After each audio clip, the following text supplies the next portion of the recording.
Hello, hello. We are live. Hello, friends, wherever you may be. There's usually a little bit of a lag, as we know, between people logging in and making comments and me seeing that you're there. So if anyone is joining us, we've got 0 showing up at the moment.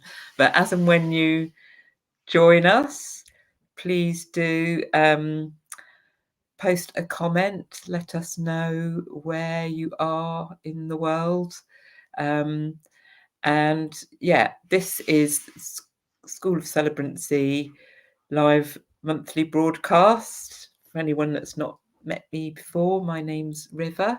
I'm the course director and tutor of the School of Celebrancy courses. And hello, Danny. Danny's joined us from Belgium. It's always nice to get that first hello appearing on the screen. And yeah, I know some of the people who join us for these broadcasts are current students, some are former students, some are just people with an interest in ceremony and celebrancy. And I'm really excited and happy to be joined this evening by a dear old friend of mine, the lovely Adrian Rooke, who was actually one of the first people that I met when I first went along to a OBOD gathering, a sort of camp-like gathering down in Wales, and I think it was a spring equinox gathering, and I was staying in a yurt with the lovely Adrian, who, amongst his many other skills, is a fantastic massage therapist as well. And he very kindly gifted me a massage when I was about 8 months pregnant at the time, I think. Oh, nice to see you, Karen. Nice to see you, Linda Jane. Sorry that your meal was cancelled, but it's nice to have you with us. Anyone else who's joining us, do please say where you're coming from.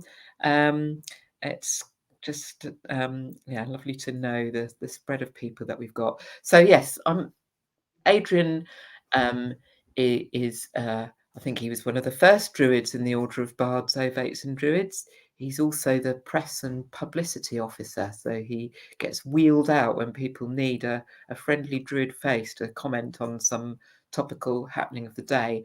And he's also been for many years a counsellor and a therapist, which is why I've invited him to join me this evening to discuss the topic of ritual and celebrancy for personal development and transformation and healing. So without further ado, I'm now going to add Adrian into the stream. Hello, Adrian. Hello, River. Hey, Hi. good to be here. It's nice to see your lovely face again. So just beginning right at the beginning, can you tell us a bit about the timeline of how you got into druidry and how you got into being a counsellor and a therapist, and which happened first, and how do those things fit together for you? That I could actually probably talk for a whole day on that subject.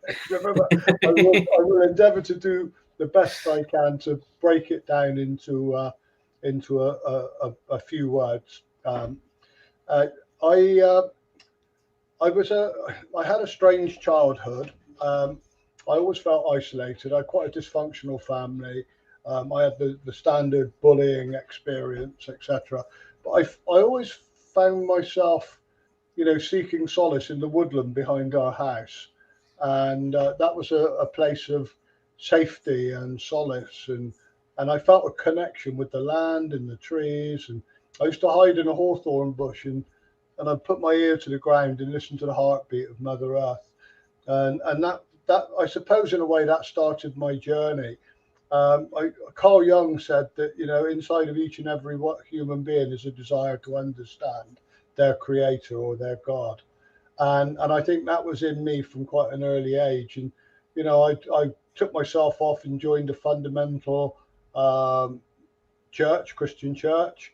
And I loved it, doing all the, Jesus wants me for a sunbeam. And there was and I also saw a sense of connection and, um, you know, a tribe, people that were on the same wavelength as me. And that lasted for a few years. And then, life took over, really. I started, and this is only my experience, I started to question some of the teachings and some of the behaviors. And my dad went into the pub trade, and, he was already leading quite a hedonistic lifestyle. And I kind of followed into that, really, throughout my teens, up until my early 20s. I did the normal thing. I had a job, went to work, served an apprenticeship. But it was mainly because I felt I had to. I knew it wasn't my calling or what I was meant to be doing. It was, to please my dad, if I'm honest. But when I was 21, I had major heart failure. It was a combination of not really looking after myself, drinking too much, taking too many drugs, but also some medical negligence that occurred during that time. I should have been given antibiotics for a particular procedure that I'd undergone, and they forgot to give them to me. I ended up with something called endocarditis. And because I was only 20 at the time, nobody thought I was ill until it was almost too late. Thanks to my good old mum, who went berserk and said, "My son's dying in front of my eyes. You have to do something." I ended up getting a proper checkup, and within 24 hours, I was on a life support machine. That was a Friday. If my mum hadn't taken the action she did, I would have been dead by the Sunday. So I spent a long time in hospital. And there was a lot of epiphanies that occurred for me during that period of time around life and death and mortality. And, I overheard my father, who was quite a belligerent so-and-so, really. And he was demanding to know from the surgeon what my chances were of this impending heart surgery that I had to have. And the surgeon was saying, "No, you really don't want to know, Mr. Rooke." Of course, my dad insisted, and he said less than 20%, possibly 15%. And that was the first and only time, really, I heard my dad cry. But that was a shocker for me. And at the time, I'd been, it's all synchronicities, really. One would say, I don't believe in coincidence. I think all these things teach us something on our soul journey.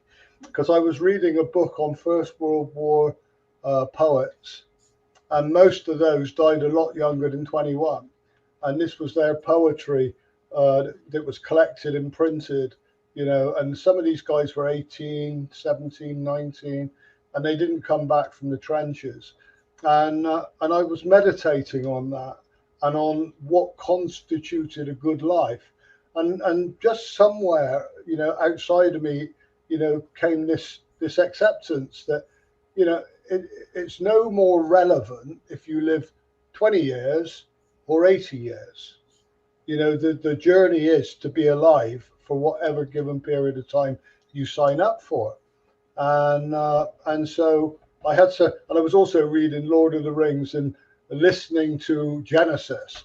And then there were three, the album, and there was a particular verse: "Stand up to the blow that fate has struck upon you. Make the most of all you still have coming to you. Lay down on the ground and let the tears run from you.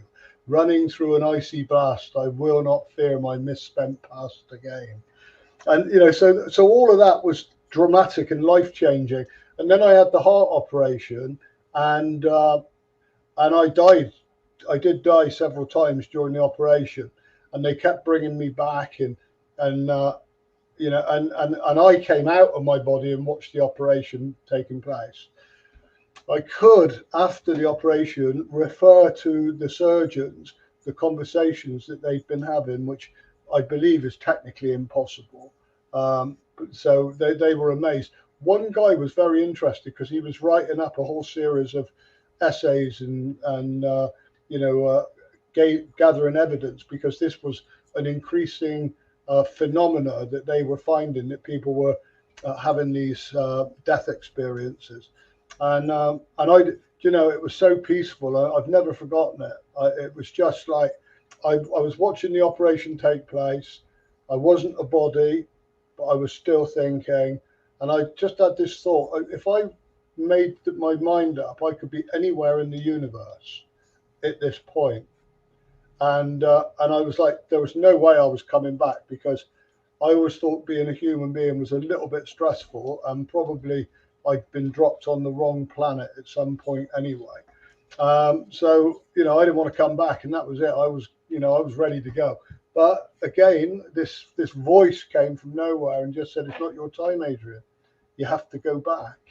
You have things to do."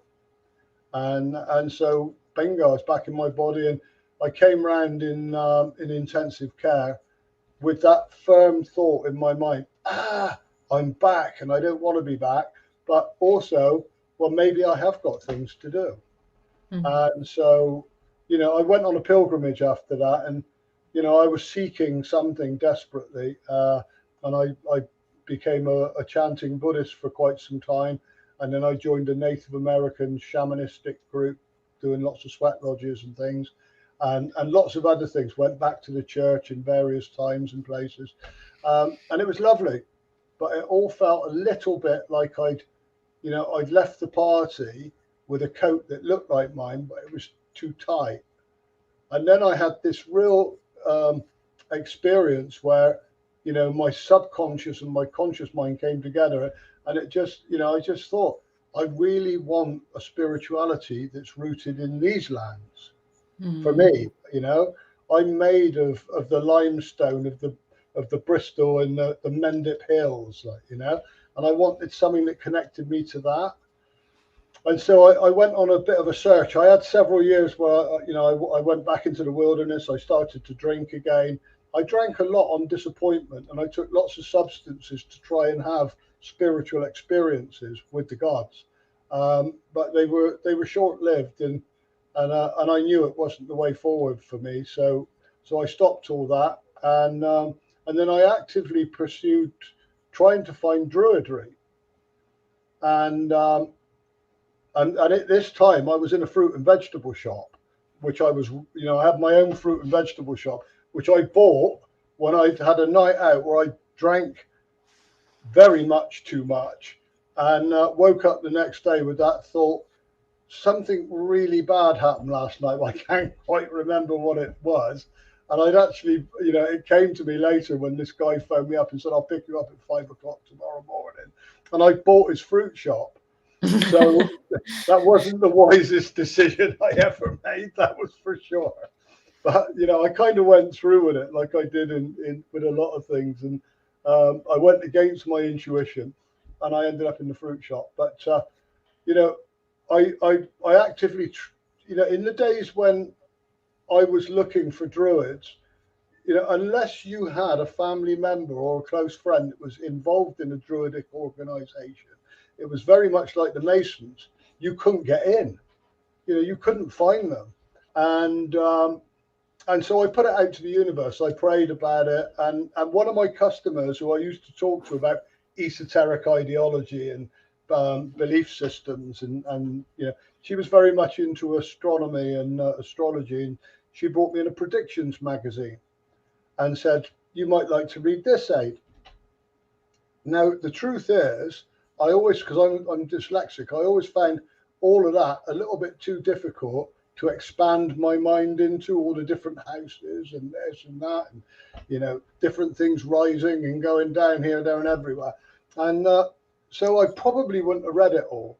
But as I got to my office, ding, a customer came in the door, and I tossed the magazine onto my table and went out, served this particular lady, came back, and it was almost like it was like a knowing something was going to happen here. I felt very well, And as I walked into my office, my eyes honed in on this tiny little advert, and it said, "Are you interested in native English? A rebirth of native English British spirituality and a revival of Druidic practice. If so, contact PO Box 133 Lewis, East Sussex." And I've never forgotten that. I struggle these days to remember my own name half the time, but I've never forgotten that address. It was so profound. Yeah. And so I sent off for the course. Yay! And when it arrived, I was so excited when it arrived, and I read the first 4 lessons and the caveat. If ever at any time your guides, your guardians, your stars, say that you need to leave this path to follow another, then know that you do so with our love. And that chilled me, because I just thought, wow, I'm in, guys, I'm in. Yeah. And then, alongside of that gave me the opportunity to really explore where I was in my life, and staying in the retail trade wasn't what I've been saved for. I'd been a member of a spiritualist church for some time, and one lady told me that I'd come back to heal. That was my role. I was a healer, and so you can do things wherever you are. And I think my success in the fruit shop was that most people came in for a chat, and that they got well received, and particularly the older folk that were on their own. I'd spend hours talking to them, and so that you could still do service wherever you are. But I knew that I needed to move on, and so that was when I studied aromatherapy massage and Indian head massage, and I went through the spiritual healing 4-stage courses, and then I did Reiki and something else, and so I was involved in all of that alongside of my growing experience with Druidry, and there obviously came a time where I needed to get out of the shop, and I couldn't. We had a massive recession at the time, and Susan Jones said to me, "Adrian, you need to do a ritual in the shop and thank the shop for what it's done for you, and then ask it to let you go." And I have to say, I was a little bit sure, as if that's going to work. Yeah. But anyway, I did it anyway, because I was always a bit scared of Susan, and I admired her immensely. She's just lovely, and so I did it. I went in the next day armed with all this ritual stuff, and I used to cast a circle in there every day and sit in a circle and meditate anyway before I opened the shop. But I just went round the shop and I blessed it, and I thanked the space and thanked the gods for allowing me to have this experience, and asked for them to free me up to move on. And you couldn't really make it up, because the next day I had a guy come up to me in the fruit market, and he said, "I've just been made redundant, Aid." He said, "And I've always fancied running a shop. Is your shop still up for sale?" And I said, "Yeah." He said, "I don't want to buy it." He said, "But I'll lease it off you for 5 years." So within a week of doing that ritual, I was out of the shop, and then I was a born again student. So that led me on, and when I was working with people in massage and healing, of course, it brings up a lot of stuff. Working with the physical body brings up a lot of emotional stuff from the emotional body, and I had a couple of people that were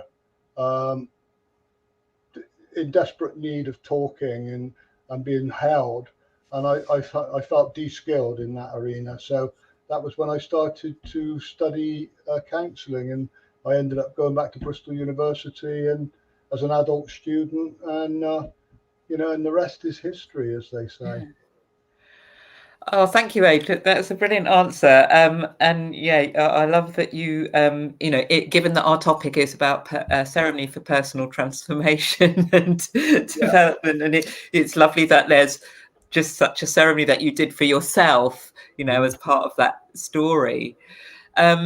So you trained as a counsellor. Incidentally, not the first person I've heard who's told that story of working with the body and then finding that, when things are released from the body, things are released from the mind too, and yeah, becoming more talk therapists and counsellors. So once you started work in that field, you got into a particular area of it, didn't you? I did, and through my own experience, and the experience is, I mean, it's quite contentious, but I do believe addiction runs in families. Not always, of course. I mean, and the fact is that if we trace back our ancestors far enough, we'll always find somebody that didn't manage their drinking very well. But in my particular family, it was big for all of us. And my dad and my uncle both got into the pub trade, and they had a reputation for taming rough pubs in the Bristol area.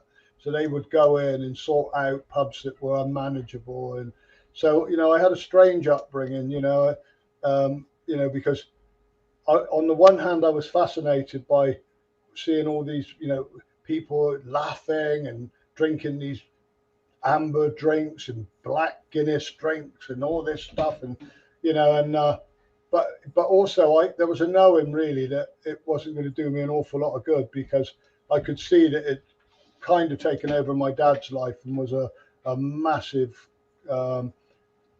caused a massive rift between him and my mum. My mum spent her life trying to save my dad from himself, and he didn't want to be saved, and he died just over 50. Which was a huge trauma for all of us. He came into the shop. It wasn't long before I got out of the shop, but he came into the shop and he was trying to support me, because unfortunately I believe I've got that addicted gene, and so subsequently I drank far more than was good for me. Even though I had a damaged heart, I put that to one side and drank and take lots of other substances. But my dad came in my shop on the day that he had a stroke and a heart attack, and he was just signing over his 15th pub, and he just had nobody in there knew what to do. He was in a coma for 3 weeks, but I knew he was already gone. But he was only just 51, and my uncle had died 2 years earlier at 49. My granddad died at 39. And they all led this kind of gung ho, party lifestyle, and I don't, I'm not critical of that. People have choices. We choose to spend our lives how we do. So it's not a judgment, but I just knew that if I carried on, I would exit the planet a lot earlier than I was meant to. And so, I made my own decision to stop drinking and using drugs. So when I was studying for my counselling degree, I had to be in placement, and I think it's very fortuitous, really, in the sense that the universe looks after you, because I'd applied to several places, really difficult to get in at that time, anywhere. And unfortunately, there were a couple of people on my course that couldn't get placement, so they had to leave the course, or at least postpone their course until they could find a placement. But I applied to a place called ACAD, which was the Advisory Council on Drugs and Alcohol in Bristol. Doesn't exist anymore.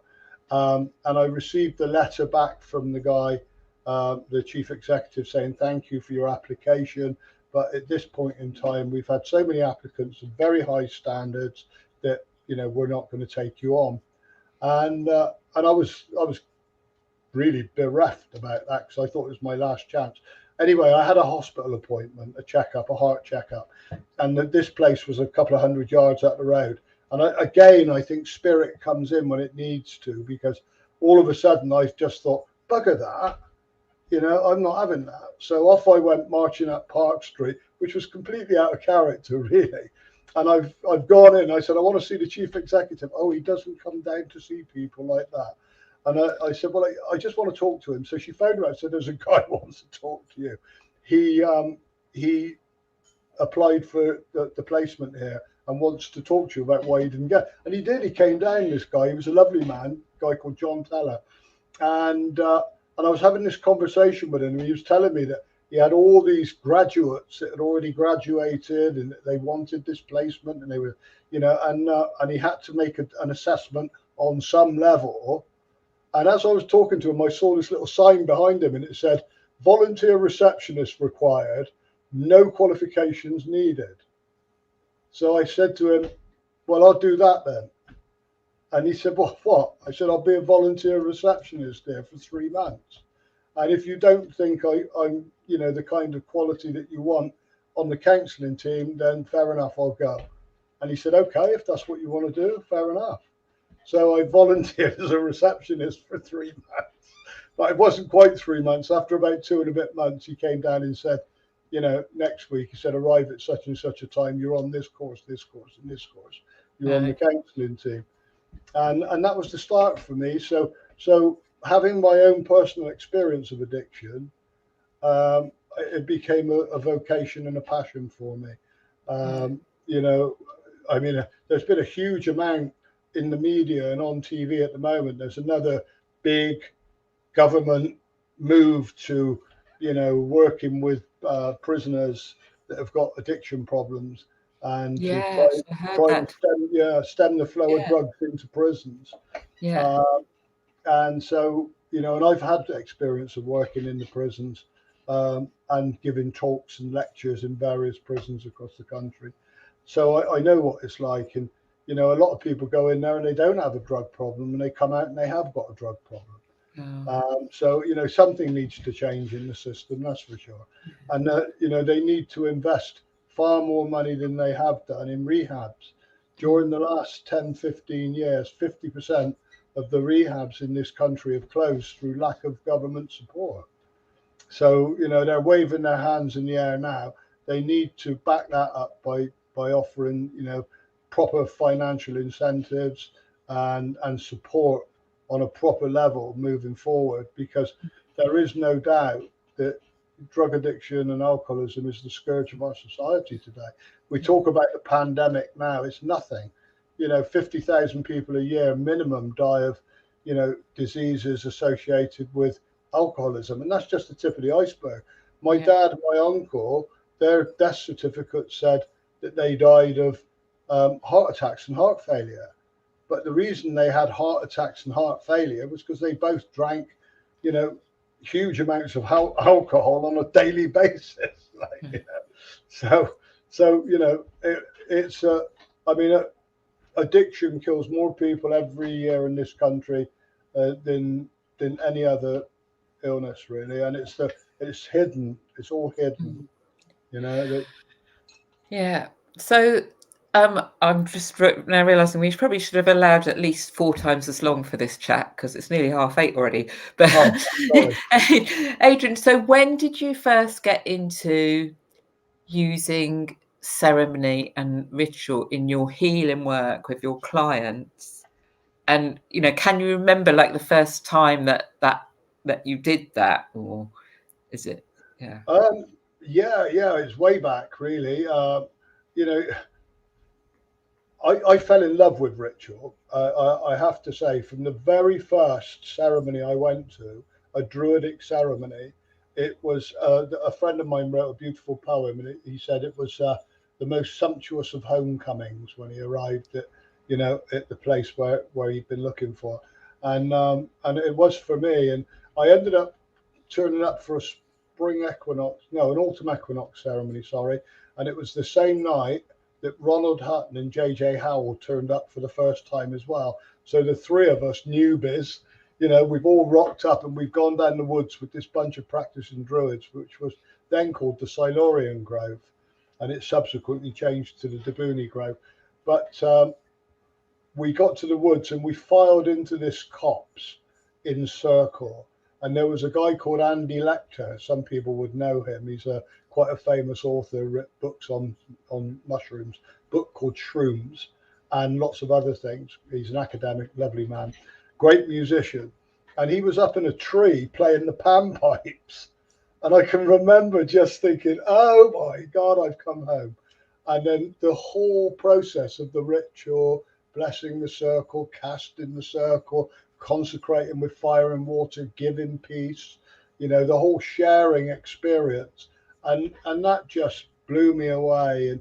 And so rolling on in my own practice, I gradually started to introduce more healing work alongside of my massage, setting the energy, calling in the spirits, calling in the guides, calling in the ancestors, um, lighting, using special holy well waters to bless the clients, and only with their permission, obviously. Yeah, and you have to be, you have to take a step back, engage your client. I mean, some of them would have been absolutely freaked out, but I found that the vast majority responded really well, and they gained something other than just the benefits of the massage, because it sang to their soul.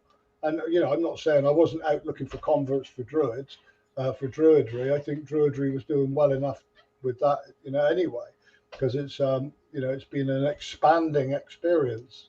When I joined OBOD, you said there was less than 200 people worldwide practicing, druidry in the order of bards, ovates, and druids, and it's up around 30,000 worldwide Yeah, now. yeah, yeah, So I started to look at the space and make the ambience right, and the space I worked in, and my therapy room now.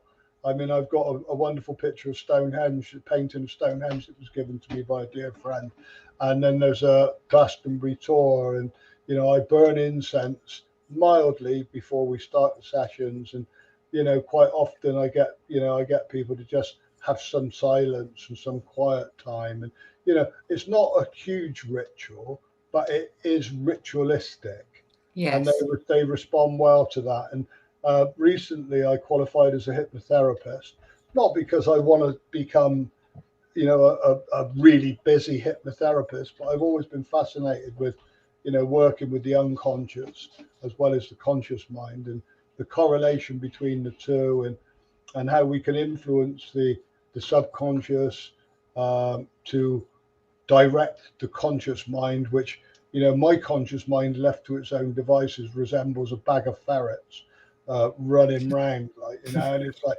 it can be like a million thoughts a minute going everywhere.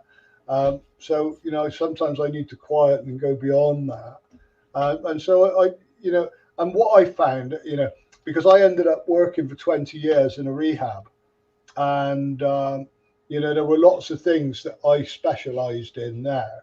I specialized in working with families, of addicts and alcoholics, and so I would introduce some singing and chanting, and I'd say it's non-denominational, but we're just going to have some fun for this session, because some of the sessions would be really, really, really deep, and powerfully moving, and a great privilege to be there, and help people go down that path. But also there needed to be some levity, and and some a bit of brevity added into it, a bit of lightness, and so I'd say, okay, we're going to do Tai Chi, and so I take people for Tai Chi. I'm not a Tai Chi instructor, but well, I was, but it was a small form of Tai Chi. It was called Tai Chi, Qigong, Shibashi, so it was 18 moves.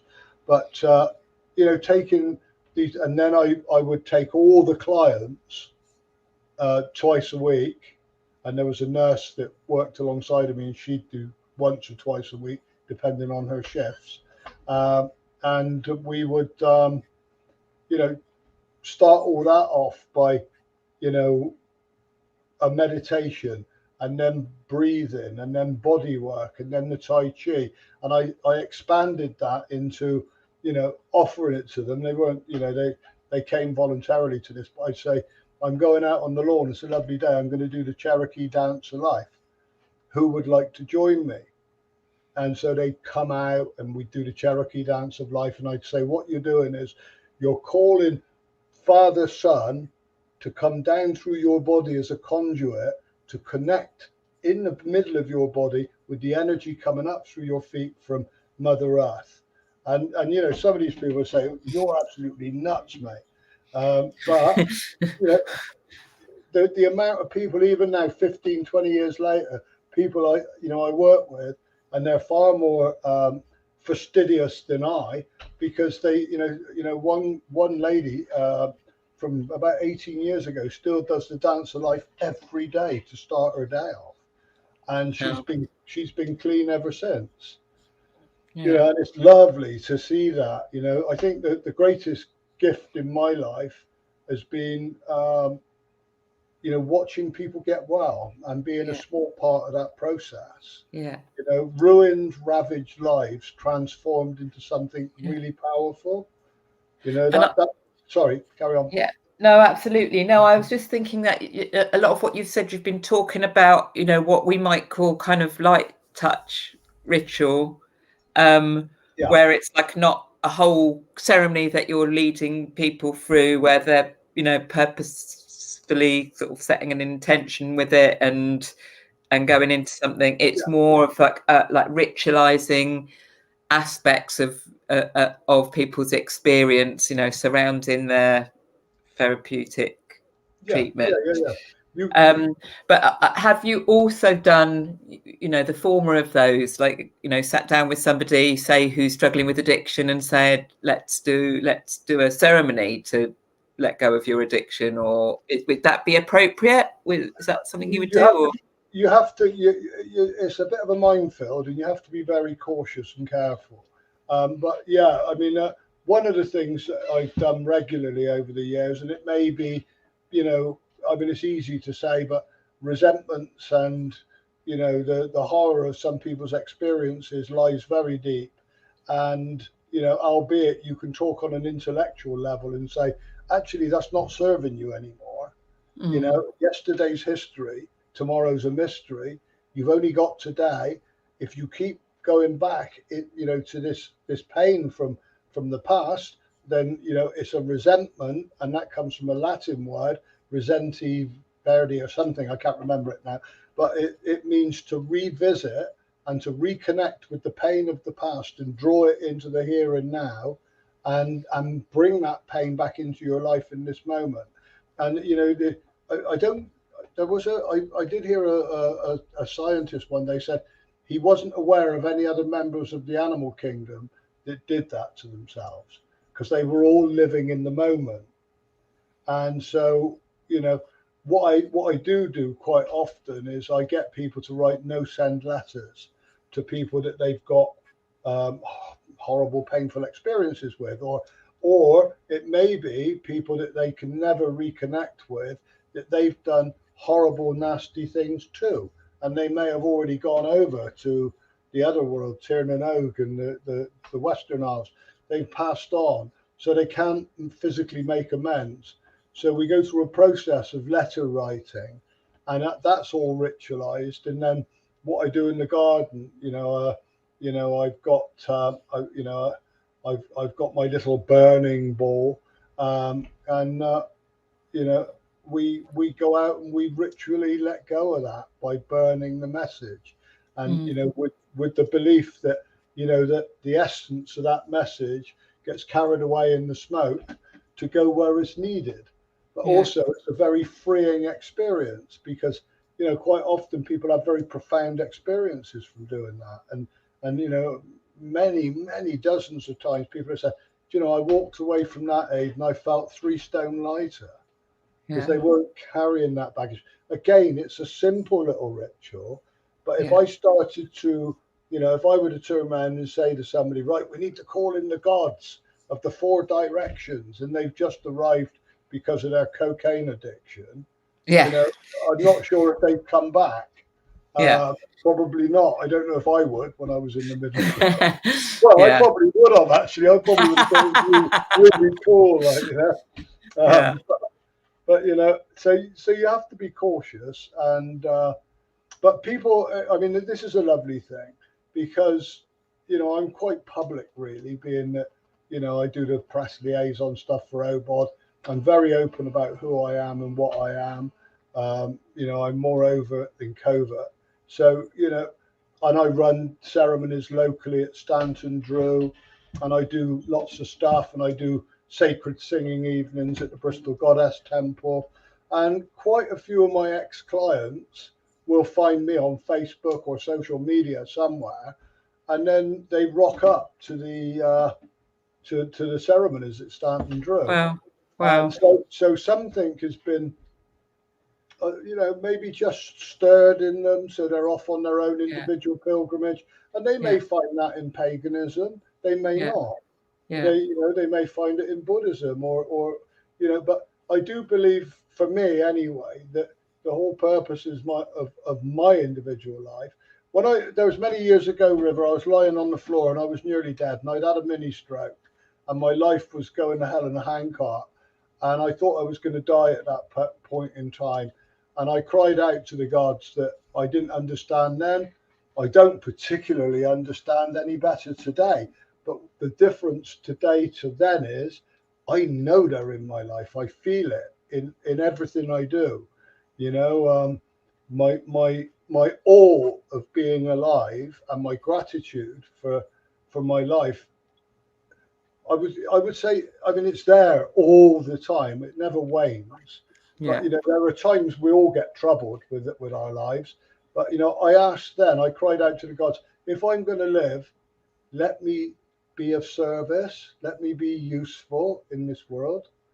Yeah. And I like to think, when I had my last heart operation, which was 6 years ago, again they didn't think I was going to get through it. They cancelled it once, because the guy said, you ain't going to make it, your heart's too damaged.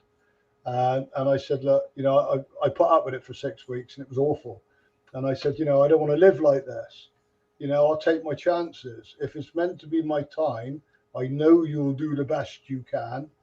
Let's hand it over to the gods. And he kind of looked at me, this very posh surgeon, like, okay. So I went for it, and I'll tell you, and this isn't ego. They were wheeling me down on the trolley, um, and what I'd done is I wanted my boys to remember me in a humorous way. So the night before, I got them to bring in a long leather trench coat, and we broke out of the hospital. And they were saying, Dad, this really isn't such a good idea. And I said, no, come on, come on. And we went up to a place called Park Road, farther up, and I bought them a Chinese meal. And I said to them, if I don't get through this, I want you both to know that I love you unconditionally. And I'm really grateful that you chose to incarnate in my life. And if I die now and I don't come through this, don't be sad, because it's been a blast. It's been an absolute blast. And then they were wheeling me down through the corridors. And of course we panic. I was looking at these white walls thinking, this could be the last thing I ever see. And it was, my ego was then like, oh, quick, pray for, this, make some bargains with the gods. And you know what? I didn't need to, because the overriding thing that came for me was just say thank you. Yeah. Just say thank you for the journey. It's been amazing. Yeah. Yeah. And that's it. So, and all of this came into my life through following, the practices of Druidry and Yeah. Wicca, and just being in love with life, really. Yeah. Being in love with life. So we're sort of running short of time already, but yeah, just back on the topic of it. Yeah, well, I mean, everything's sort of related to that topic, really. But yeah, the ritual for personal healing and transformation. And I'm just thinking about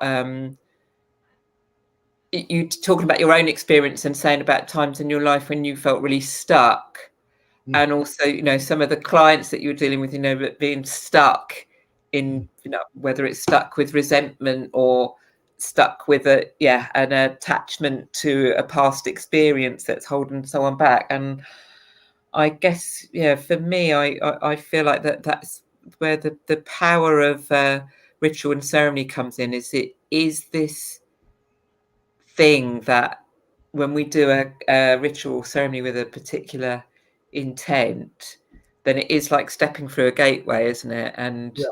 you so if you've got to a point where you're stuck, and I'm just thinking about a few those kind of rituals that I've been asked to do for other people as well, you know, also been when they've been stuck with difficult experiences, and it's when people want to invite in some kind of change, and yeah, that kind of gateway of a ritual can be a really powerful way of breaking out of that stuck place. Would you agree?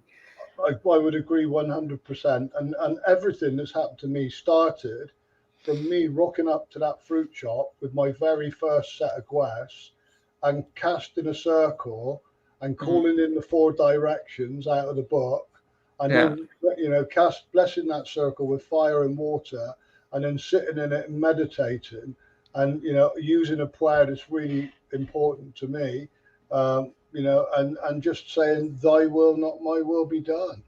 You know, handing my will and my life over to the care of the universe, yeah, and having a belief that we get proportionately out of life in correlation to what we're prepared to put into it. And if you don't put anything into it, you don't get anything out of it. And if you don't ask, you don't get. And my experience has been asking in ritual, asking the gods to direct me, or the great spirit, or the force of the universe, the great mystery, whatever you want to call it.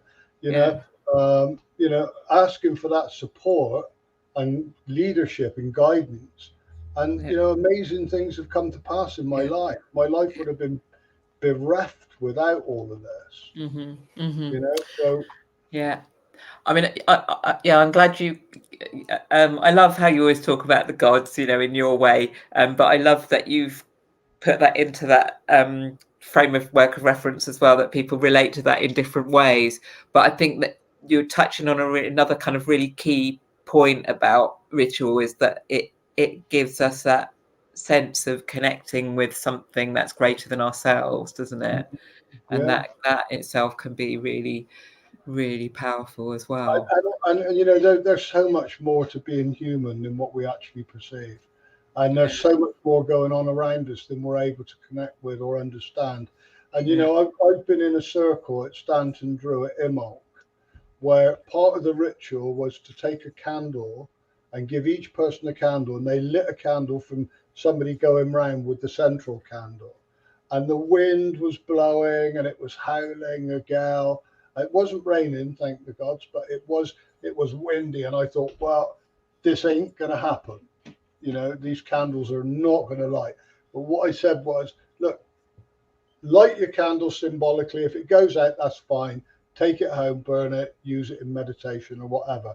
But this is your, you know, this is your cry to the newborn son, you know, the young son, to keep growing in strength and stature within your life, within your heart, and within your external world. And you know what? It was amazing, really. I mean, when I think back, it makes, you know, it's one of those where the hairs on the back of your neck go up, because, you know, I just wish it happened every time. But all of those candles in that circle were lit. They all stayed alight, and I looked to my right 100 yards, and the trees were going. And I looked the other side, and the trees were going.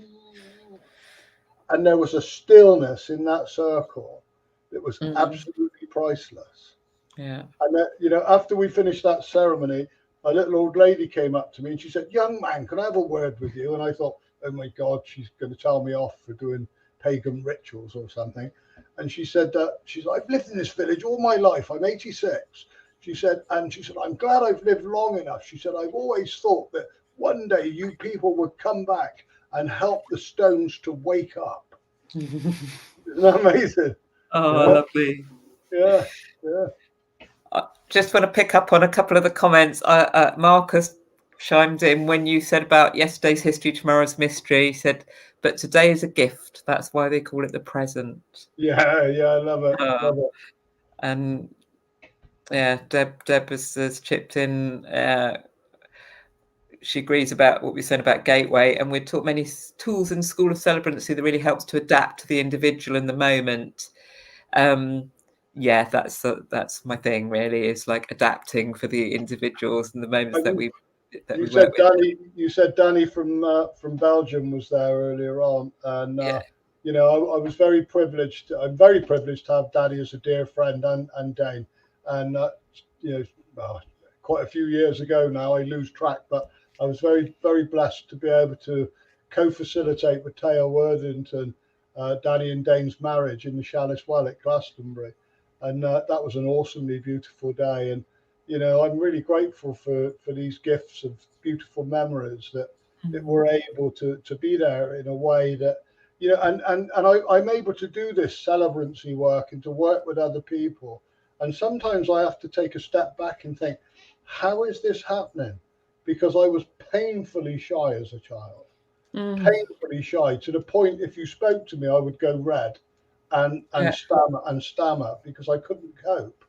And, you know, so, you know, yeah, you know, I asked for help and support. I asked for change, and I'm very grateful that that came my way. So Yeah. Yeah. Yeah. And that's all certainly always been my experience has been likewise, Adrian. Yeah, very much so. Well, we're coming to about 50 minutes in, which is about when I normally kind of, you know, pull things towards an end and say thank you to everyone for being with us. Oh, thank you, Marcus. Marcus says thanks to River for being a heavenly host and Adrian for being a wonderful choir. And Danny just chipped in and said it was an amazingly beautiful and magical hand fasting.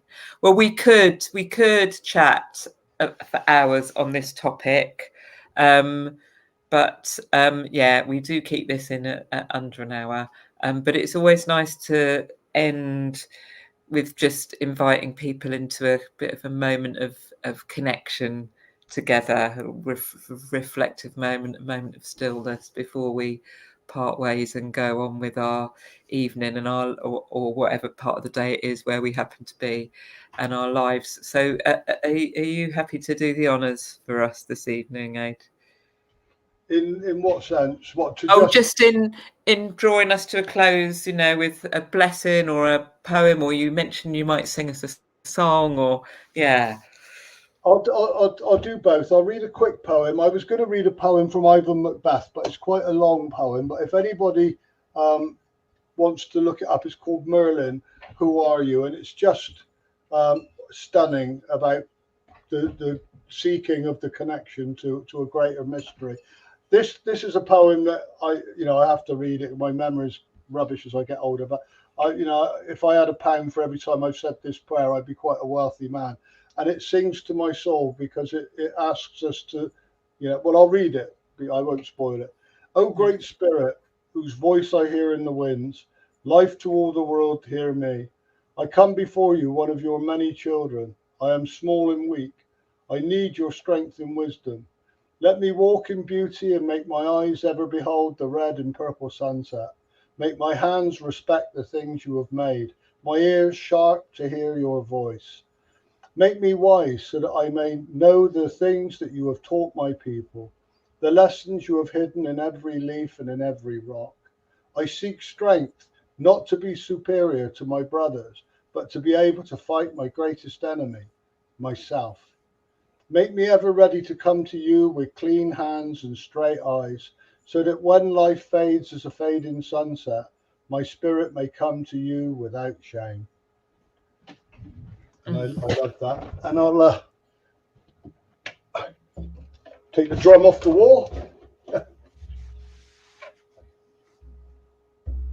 Let the way of the heart, let the way of the heart, let the way of the heart shine through. Let the way of the heart, let the way of the heart, let the way of the heart shine through. Love upon love upon love, all hearts are beating as one. Light upon light upon light, shining as bright as the sun. Let the way of the heart, let the way of the heart,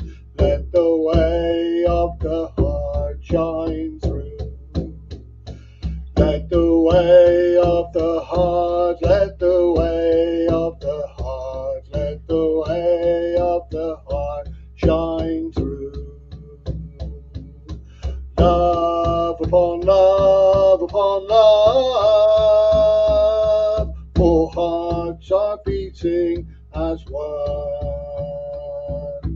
Light upon light upon light, shining as bright as the sun.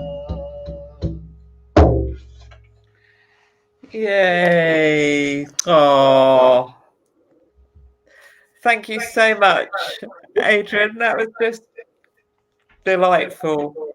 Thank you, darling. Thank you. Oh, thank you so much for everyone that's joined us. Karen said it was a very inspiring chat. Kirsty, my friend Kirsty, who's a counsellor, says thank you. She's very inspired. And yeah, just lots of lovely comments coming in. So thank you so much, everyone, for joining us. And thank you to those who've joined us after the event as well. We're connected across space and across time in these little chats. And yeah, have a lovely rest of your evening. And it's going to be the solstice before we know it. So yes, so bright solstice blessings ahead for everyone as well. And yeah, not sure who I'll be talking to yet in January, but I will post it on the page and let you know. All right. Bye for now, everyone. Bye.